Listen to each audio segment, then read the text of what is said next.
Bom pessoal, olá a todos. Eu vou acatar aqui uma sugestão de comentário, para mim analisar o livro de Atos. Lembrando que eu já tenho aqui no vídeo uma série de 3 vídeos mostrando que o livro de Atos é falso, Ele é considerado o livro mais falso do Novo Testamento. Agora, nesse vídeo aqui, eu vou fazer um tipo de uma análise crítica, como geralmente eu faço, já fiz em outros vídeos. Quando eu pego um livro da Bíblia e vou analisando e pontuando os detalhezinhos do livro pra gente analisando juntos, tá bom?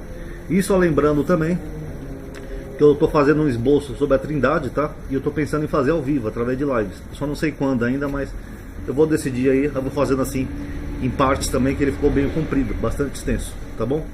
Então vamos começar analisando então aqui o livro de Atos, análise crítica. Primeiro, o autor. O autor de Atos acredita-se que é o mesmo autor de Lucas, que eles fazem uma introdução parecida, dedicando a um tal de Teófilo. Fiz o primeiro tratado, ó Teófilo, acerca de tudo que Jesus começou não só a fazer, mas a ensinar. Atos 1.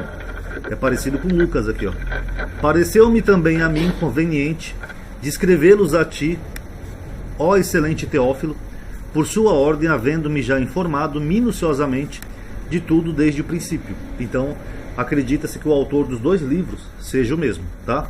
Quem que é esse Teófilo? Ninguém sabe. Ninguém sabe nem se Teófilo é um nome próprio ou é um título, porque Teófilo em grego é amigo de Deus, Teófilo. Eu consegui encontrar aqui um Teófilo contemporâneo da mesma época, aqui em Joséfo. Só um minutinho aqui que meus gatos estão danados aqui, eles estão brigando aqui embaixo. Aqui, ó. Eles ficam atrapalhando eu fazer meus vídeos, Por que fica atrapalhando o papai, hein? Esse gato só dá trabalho, pessoal. Olha lá, vão brigar os dois. Eu tenho 3 gatos aqui e tem 2 que eles não se dão bem. Eles ficam brigando aqui embaixo enquanto eu estou fazendo o vídeo. Mas vamos lá. Aqui em Joséfo, na história dos Hebreus, na página 413, eu achei um Teófilo, que é contemporâneo à época aqui dos acontecimentos. O irmão de Antifilon e sua mãe confessaram ante os tormentos a mesma coisa e reconheceram a caixa. Acusaram também uma das mulheres do rei, filha do sumo sacerdote, de ter tomado parte nessa conspiração, mas ela nada confessou. Essa conspiração aqui que Joséfo está falando, só para situar para vocês, é que o filho dele tinha uma conspiração para matar o próprio pai, tá? Envenenado, e ele descobriu, através lá dos servos pessoais dele. Herodes repudiou-a. Então aqui esse Herodes aqui, quando a gente volta algumas páginas antes aqui em Joséfo, é Herodes o Grande, tá? É o mesmo Herodes, o tetrarca, é o mesmo Herodes lá que manda cortar a cabeça de João Batista. Então ele seria contemporâneo aos acontecimentos ali dos evangelhos. Herodes repudiou-a, riscou do seu testamento a Herodes, o filho que dela tivera, esse filho aqui, que fez a conspiração, e que tinha citado como seu sucessor ao trono, no caso de Antípatro morrer antes dele. Tirou o sumo sacerdócio de Simão, seu pai e seu sogro, e confiou Matias, filho de Teófilo. Então aqui esse Teófilo, ele seria o pai desse Matias que assumiu o sumo sacerdócio lá do templo, tá, de Jerusalém. Mas aí nós temos um problema, Será que esse Teófilo é o mesmo para quem Lucas está escrevendo? Porque se o cara já é pai de alguém que seria sumo sacerdote em Jerusalém, ele já estaria a par dos acontecimentos que aconteceram em Jerusalém. Não teria necessidade de Lucas escrever para ele. Até porque ele já teria um contato direto ali com Herodes. Herodes que já tinha decapitado João Batista. E Herodes também saberia da história de Jesus. Então não teria nenhum motivo lógico para isso. Então isso daqui fica meio estranho, pessoal, que dá a impressão que ele está escrevendo uma história fictícia, porque essas pessoas estavam em Jerusalém, ali na Judéia, e elas tinham contato ali umas com as outras. São personagens que são citados no Novo Testamento, e supostamente eles não sabiam nada dessa história. Então é meio estranho, Ou a não ser que esse Teófilo tenha ouvido falar da história de Jesus e pediu para ele escrever em detalhes. Mas se ele estava lá na Galileia, ou na Judéia, perdão, ele deveria saber. Bom, vamos lá. Aqui no versículo 2 e 3 diz assim, até o dia em que foi recebido em cima, depois de ter dado mandamentos. Isso aqui eu achei curioso, Porque nem o livro de Atos informa que mandamentos são esses. Porque no Velho Testamento, no Taná, nós já temos os mandamentos, São 613 mandamentos de Deus. Agora aqui em Atos, o autor dá a entender que Jesus deu mandamentos aos apóstolos. Agora, que mandamentos que são esses? Então, meio estranho. A não ser que os mandamentos que ele fala seja de pregar o evangelho, Faria um certo sentido. Aos quais também, depois de ter padecido, aqui eu só achei curioso o termo, tá? Se apresentou vivo, porque na verdade Eu acho que o ideal aqui seria o autor ter escrito que ele morreu, mas ele usa um termo diferente, né? Padecido. Só achei curioso esse detalhe. Com muitas infalíveis provas, sendo visto por eles por espaço de 40 dias, e falando das coisas concernentes ao reino de Deus. Então aqui Lucas diz, né, que Jesus apareceu vivo e foi visto por eles no espaço de 40 dias, e ele fala aqui que tem muitas infalíveis provas. Que provas seriam essas? Porque na história secular ninguém viu Jesus. Então cadê as provas infalíveis, né, que ele menciona aqui que Jesus foi visto? Segundo, qual é a necessidade disso também? Porque se Jesus foi ressuscitado por Deus, o certo seria ele ficar vivo até a morte dele, até a velhice e morrer pronto.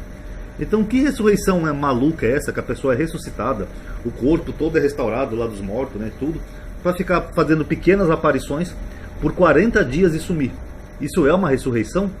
Uma ressurreição de 40 dias? Então fica meio confuso isso, né, pessoal? Tirem aí suas conclusões. Aí aqui ele fala assim no versículo 6. Aqueles, pois, que se haviam reunido perguntaram-lhe dizendo: Senhor, restaurarás tu nesse tempo o reino de Israel? O que eles estão dizendo para Jesus? Que a função do Messias era restaurar o reino de Israel. Eu já falei isso aqui num vídeo chamado, uma playlist que eu tenho, porque os judeus não aceitam Jesus como Messias. Minha gatinha aqui de novo. Porque as promessas messiânicas diziam que o Messias ia ser rei em Israel e restaurar o reino como era o reino de Davi. Então, tanto que vocês notam que aqui em Atos, a pergunta dos apóstolos, eles perguntam isso: Senhor, quando é que o Senhor vai restaurar aqui Israel? Porque os próprios apóstolos estavam duvidando se ele era o Messias, porque essas coisas que Jesus fazia não tem profecia messiânica acerca disso. Na verdade, as profecias são bem claras: reinar Israel, trazer as ovelhas perdidas, trazer uma era de paz, conhecimento da Torá, etc, etc, etc. Então, aqui o próprio livro de Atos atesta isso, tá bom? Vamos continuar. Aqui, pessoal, sempre teve uma confusãozinha aqui entre Lucas e Atos na questão de Jerusalém ou Betânia. Porque Jesus fala para os apóstolos não se afastarem de Jerusalém para receber a promessa que Deus tinha feito para eles, tá? Só que tem o seguinte: quando Jesus ascende ao céu, ele não está em Jerusalém, ele está em Betânia. Então isso sempre foi motivo de uma confusãozinha aqui, ó. E estando com eles, determinou-lhes que não se ausentassem de Jerusalém. Então dá a impressão que eles estavam em Jerusalém, mas que esperassem a promessa do Pai, que disse ele: de mim ouvistes. Aí acontece o seguinte, ó. Aqui em Atos, dando continuidade aqui ao versículo, a impressão que dá é que a história se passa em Jerusalém. Ó, e quando dizia isto, vendo eles, foi elevado às alturas, e uma nuvem o recebeu, ocultando os seus olhos. Então voltaram para Jerusalém. Então eles não estavam em Jerusalém, é que o autor não informa. Do monte chamado das Oliveiras, o qual está perto de Jerusalém, à distância do caminho de um sábado. Então, segundo aqui o autor de Atos, eles estavam no Monte das Oliveiras, que é perto de Jerusalém, ó. Estão vendo? Só que tem um probleminha aqui. Segundo Lucas, isso aconteceu em Betânia. Aqui, ó. E levou-os fora até Betânia, e levantando as suas mãos, os abençoou.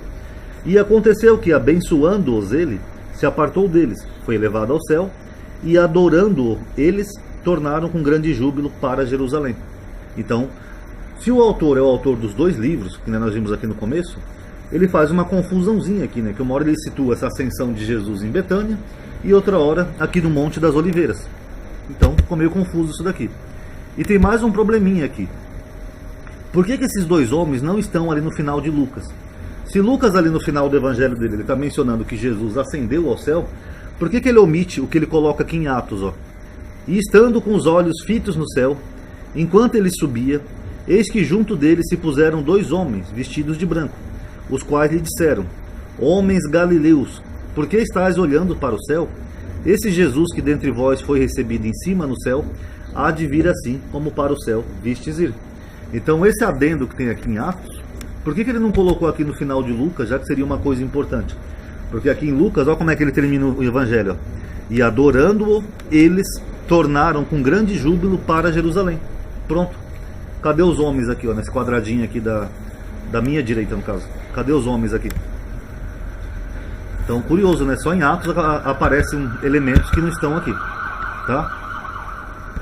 E aí ele menciona que os apóstolos foram orar depois que Jesus ascendeu ao céu. Segundo Atos, olha só. E entrando, subiram ao cenáculo, onde habitavam Pedro e Tiago. Então ele fala aqui que é um lugar onde Pedro e Tiago moravam, habitavam. Ó, Pedro, Tiago, João, André, Felipe, Tomé, Bartolomeu e Mateus, Tiago, filho de Alfeu, Simão, Zelotes e Judas, irmão de Tiago. Então os apóstolos habitavam nesse tal de cenáculo. Todos estes, os apóstolos, perseveravam unanimamente em oração e súplicas. O que é perseverar? É fazer com constância. Então eles ficavam o tempo todo orando e suplicando para Deus, com as mulheres e Maria, mãe de Jesus, e com seus irmãos. Tá? Aqui tem mais uma estranheza que a gente vai ver mais para frente, que ele faz questão de nomear os apóstolos que habitavam esse lugar, mas ele não nomeia Matias, que depois vai se tornar um apóstolo. Mas a gente vai ver mais para frente aqui. Já segundo Lucas, ele informa que não, ele informa que eles oravam no templo. Aqui, ó. E adorando eles, tornaram com grande júbilo para Jerusalém, e estavam sempre no templo, louvando e bendizendo a Deus. Então eles estavam onde? No templo, fazendo o quê? Louvando e bendizendo a Deus. Então, aonde afinal os apóstolos oravam? Era dentro do templo, todo dia ali bendizendo a Deus? Ou era nesse cenáculo onde eles habitavam? Que aqui a situação é a mesma, eles ficavam orando, perseverando, suplicando, só que em locais diferentes, tá bom? Aí ele menciona que Davi foi profeta, né? Homens, irmãos, convia que se cumprisse a escritura que o Espírito Santo predisse pela boca de Davi acerca de Judas, que foi guia daqueles que prenderam a Jesus. Só que Davi não foi profeta. Salmos não são profecias, salmos são cantos, são músicas. E esse salmo que ele está dizendo aqui, pessoal, é o Salmo 41:4, onde nesse versículo diz assim, ó: até o meu próprio amigo íntimo, em quem eu tanto confiava, que comia do meu pão, levantou contra mim o seu calcanhar. Então eles acham que esse salmo está predizendo que Judas iria trair Jesus, porque Judas comia na mesa com Jesus. Só que tem um problema. Esse salmo Davi está falando de si mesmo. E a maior prova está aqui, ó, nos primeiros versículos. Ó. Dizia eu: Senhor, tem piedade de mim, sara minha alma, porque pequei contra ti. Então, se esse salmo é uma profecia sobre Jesus, que pecado que Jesus fez contra Deus? Porque aqui Davi está falando dele mesmo: ó, eu pequei contra ti, meus inimigos estão me rodeando, salva minha alma, Senhor. Aí fica meio confuso, né, pessoal? Em outro momento aqui no mesmo livro ele fala outro salmo de Davi como se fosse profecia. Aqui, ó. Porque no livro dos Salmos está escrito: fique deserta a sua habitação e não haja quem nela habite, e tome outro o seu bispado. Bom, pessoal, aqui ele está falando da traição de Judas, como se fosse uma profecia de um salmo. Não precisa nem ir muito além para perceber que aqui não tem nada a ver com Judas. Ó. Ficar deserta a sua habitação é uma forte referência a Israel. Quer dizer que Israel ia ser destruída, ia ficar sem os judeus. Então não precisa nem ir muito longe, mas só para não deixar dúvidas, eu tenho aqui o salmo, é o Salmo 69, 24 e 25. Derrama sobre eles a tua indignação. Eles quem? Os israelitas. E prenda-os o ardor da tua ira. Fique desolado ao seu palácio. Qual que é o palácio? O palácio do rei de Israel. E não haja quem habite nas suas tendas. É isso que está falando. Agora, o autor de Atos, ele além de mudar aqui o sentido do versículo, ele ainda acrescenta isso daqui, ó. E tome outro seu bispado. Judas era bispo, pessoal? Tinha igreja já na época de Judas, de Jesus? Como assim, ó? Tome outro seu bispado. Vocês estão notando como é tudo uma invenção? Porque não tem como. Para ter um bispado, você já teria que ter uma igreja constituída e alguém ter constituído Judas bispo. Jesus constituiu Judas bispo? Cadê o versículo? Cadê o trecho? Sendo que na verdade Jesus falou que Judas era um diabo. Então, só aí vocês veem a desonestidade do autor do livro, né? Eles pegam trechos de Salmo para dar a entender que eram profecias que estavam se cumprindo. A parte aqui de Judas eu não vou falar nesse vídeo, porque eu já tenho um vídeo específico de Judas, tá? Senão vai ficar redundante, tá? Mas quem quiser tá aí no canal sobre Judas, tá? E por fim, os requisitos para ser apóstolo, aquilo que eu falei ali em cima para vocês. Aí eles vão escolher, né, quem que vai substituir Judas, que traiu Jesus. É necessário, pois, que dos homens que conviveram conosco todo o tempo, em que o Senhor Jesus entrou e saiu dentre nós, começando desde o batismo de João, ó, então esses homens teriam que ter convivido com eles desde o batismo de João, até o dia em que entre nós foi recebido em cima, aquela passagem ali que ele subiu para o alto, tá? Um deles se façam conosco testemunha da sua ressurreição. E apresentaram 2. José, chamado Barsabás, que tinha por sobrenome o Justo, e Matias. Aí fica uma pergunta: se esses homens conviveram com eles o tempo todo, desde o batismo de João até viram ali a ascensão de Jesus, eles eram apóstolos também? Jesus tinha mais de 12 apóstolos? Segundo, por que esses nomes nunca foram mencionados antes? Que nem nós vimos ali em cima, ele menciona o nome de todos aqueles que habitavam no cenáculo. Se esses homens eram tão íntimos dele, que foram testemunha desde o batismo até a ascensão do céu, por que eles não estavam ali no cenáculo com os apóstolos? Ou não são mencionados? Meio curioso, né, pessoal? E agora, por fim, o pontinho final, que é meio curioso isso daqui, né? Que eles falam assim, ó. E orando disseram: Tu, Senhor, conhecedor de coração de todos os homens, mostra qual desses 2 tem escolhido. Deixa eu até grifar aqui para vocês entenderem a palavrinha mostra. O que eles estão dizendo? Eles estão orando para escolher um sucessor de Judas. Aí eles falam para Deus: Deus, o Senhor, Deus, Pai, mostra, indica, mostra qual que vai ser o sucessor de Judas. Beleza. Para que tome parte nesse ministério e apostolado. Engraçado que ele usa o termo ministério, né, como se já tivesse uma igreja constituída, né? Mas enfim, de que Judas se desviou para ir para o seu próprio lugar. E lançando-lhe sorte, então quando eles lançam sorte, dá a entender que Deus que vai fazer a escolha por eles. Porque eles pediram aqui, ó, mostra, Pai, qual que vai ser? Mostra. Aí eles lançam um tipo de sorte. Não sei que tipo de sorte que é, que a Bíblia não discrimina. Pode ser uma adivinhação, pode ser uma pomba, pode ser uma luz solar batendo em alguém, enfim. Pera aí, gatinho, tô terminando o vídeo, tá? Lançando-lhe sortes, caiu sobre Matias, e por voto comum foi contado com os 11 apóstolos.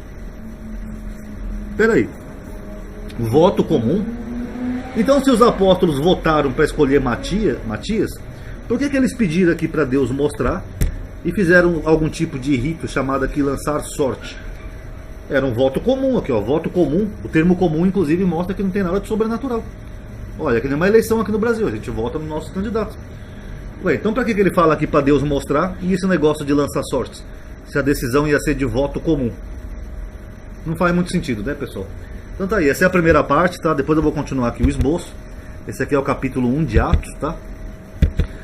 Quem ficou curioso aí sobre Judas, aqui eu faço algumas perguntinhas comparando Mateus com o que Atos fala, mas eu já tenho um vídeo aí sobre Judas, se eu lembrar eu coloco na tela final, tá? E é isso, depois eu vou continuando e vou pensar em fazer também as lives sobre a Trindade, tá? Em breve. Obrigado aí por ter assistido, espero que tenham gostado. Quem puder dar um like aí que ajuda a aumentar o alcance da atividade, tá bom? Paz a todos.